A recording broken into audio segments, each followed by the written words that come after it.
E como é que funciona a investigação num caso desse? O que chega pra ti, pra tu decidir se aquele cara é um culpado ou não? Então, primeiro, normalmente chega o pedido da medida protetiva, que é tipo uma cautelar, é uma medida de urgência. E normalmente essa cautelar ela vem com o depoimento da vítima. Então a gente analisa aquele depoimento inicialmente, é só uma questão assim, bem... tem uma frase que é bem importante: na dúvida a gente protege. Quando chega o final da instrução, ou seja, fim da prova, ouvir das testemunhas, na dúvida a gente absolve o acusado. Mas o mais importante é proteger a mulher, né? Se for o caso dela ser protegida. Então ela dá aquele depoimento em sede policial, vem a medida protetiva pra gente, aí vai pro Ministério Público, ele denuncia, quando é o caso de uma ação penal pública ou condicionada à representação, vem a denúncia, a gente ouve testemunhas que o Ministério Público indica, às vezes são policiais, muitas agressões na rua que a gente tem pego. Depois da pandemia aumentou muito a população de rua, então às vezes os policiais viram a agressão. E então a gente pega essas testemunhas, ouve a vítima.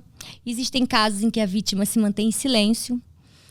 Isso é sui generis também, é diferente das outras áreas do direito. A gente tem que respeitar o direito da vítima em se manter em silêncio. Há também um enunciado do Fórum Nacional de Juízes da Violência Doméstica nesse sentido, né? Ou seja, ela não é obrigada a falar. E às vezes ela já fez as pazes com o cara.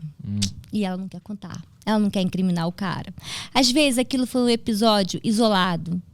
O cara é um excelente pai, um excelente marido e do nada ele deu uma daquelas, já se acertaram. A gente tem que respeitar. São relações muito íntimas, entendeu, Petri? É íntimo pra caramba. A gente não pode chegar e obrigar ela a falar. E quando existem outras testemunhas, por exemplo, policiais, se ela ficar em silêncio e o policial viu a agressão, já era. Aí vai ser condenação, normalmente. Agora, se ela ficar em silêncio e não tiverem outras testemunhas, dá uma absolvição.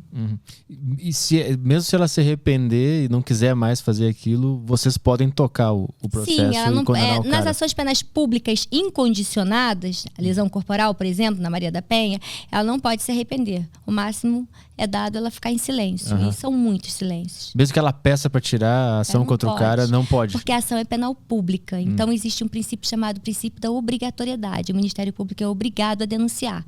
Aí a saída para isso é ela ficar em silêncio. Mesmo ela ficando em silêncio, eu costumo perguntar para ela: se ela está sendo pressionada, coagida, ameaçada a ficar em silêncio? E eu nunca peguei uma que dissesse para mim assim: tô. Não. Continua em silêncio, né? Continua em silêncio. Não, elas falam: não tô sendo, é livre e espontânea vontade. Ainda pergunta assim: você sabe que ficando em silêncio, a possibilidade dele ser absolvido e reiterar essas condutas é grande.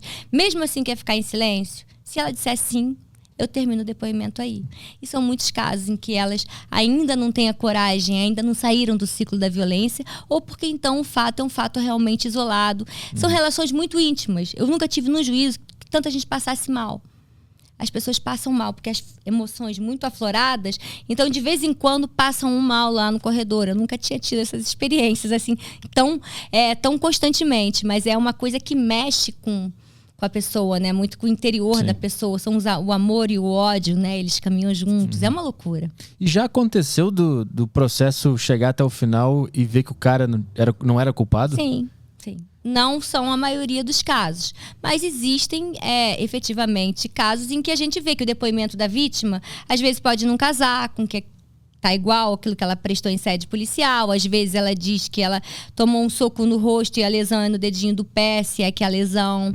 Então a gente percebe as contradições e quando é o caso de absolver, a gente absolve. O juiz é juiz de ambas as partes. Embora a gente esteja num juízo, que é um juízo que pode se dizer mais assistencialista, porque ele engloba, né, o alvo dele é a proteção da mulher em situação de violência.